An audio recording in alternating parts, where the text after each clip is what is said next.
Smart throws it up, and there he is Oh, again. off the backboard. It's showtime in the Garden.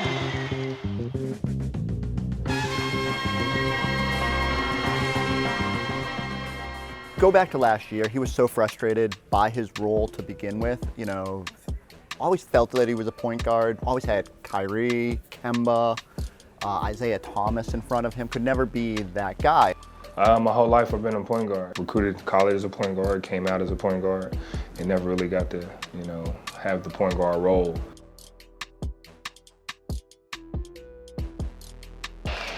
Got to play 48 minutes, one way or another. Cannot take your foot off the gas. Every team knows we're trying to go to Jason and Jalen. And every team is programmed and studied to stop Jason and Jalen. And I think everybody's scouting report is make those guys try to pass the ball. They don't want to pass the ball. And that's something that they're going to learn. They're still learning, and we're proud of the progress they're making, but they're going to have to make another step and find ways to not only create for themselves, but create for others on this team, to open up the court for them later down in the game. So Smart calls out the two best players on the team, and I'm saying to myself, buddy, you need to know your place. On one hand, I applauded Marcus Smart complaining about standing in the corner and watching two guys go between their legs 37 times and then taking contested fallaways. On the other hand, I wasn't keen on the idea of Marcus Smart directing things. I was actually surprised to hear that from Marcus Smart, just because of the fact that that's something that most teams, most guys keep inside of the locker room. It's something that we probably didn't need. Saw Smart at their facility, and we sat down and talked. I remember talking to Grant Williams the next day in Orlando, and he said everything has been handled in-house.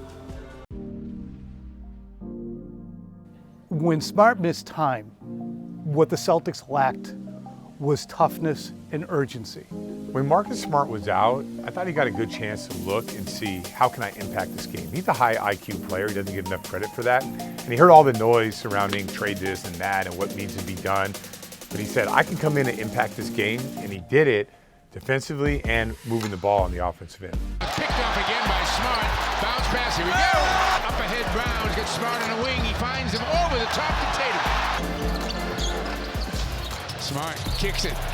Horford sticks it. That's a great extra pass. Smart took control of that team like a real honest-to-goodness point guard. I didn't think he had it in him. I thought he wanted to shoot those threes, but he didn't. He took his own offensive game, put it in the background, became a distributor, a facilitator, and it rubbed off on everybody else. It's us versus everybody. That's the mindset that we have. It's the mindset we got to keep, and we got to let that fuel us. Oh my God, what a play!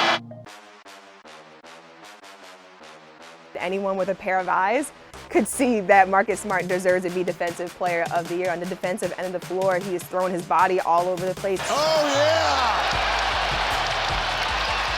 Inside, Tatum. Oh, yeah, Marcus Smart. We all know how unbelievable he is, what a nuisance he is, beyond a nuisance. How many guys don't even want to deal with him and give the ball up? Saved by Smart, ahead to Tatum. To the basket, yes, and a foul. This is the Defensive Player of the Year. I know it's been big man lately and all that, but they got to go back to the guard. All right, this is the Defensive Player of the Year right here. Appreciate you, boss. This would radically alter the way we view this award. Like, no longer is it just like find the best big man who blocks every shot. All of a sudden now it's like guards can win this thing. Double team on Towns, and Look at Smart. Yeah, he's pumped up. By later in the season, you see the Celtics, they take flight in part because the Jays are so willing to move the ball and give it up and get it back. Bolton on the baseline, gives it up for two. Sweet ball movement. The game plan that everybody has is to make the Jays pass the ball.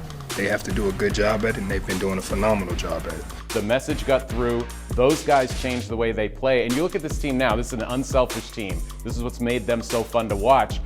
I think you have to go back to that moment and say, whether it was tough love, whatever it was, a seed was planted. I think it was almost necessary. I feel like if Marcus Smart didn't speak out at that point, calling out Jason Tatum and Jaylen Brown, we might not see the Celtics team that we're seeing right now heading into the postseason.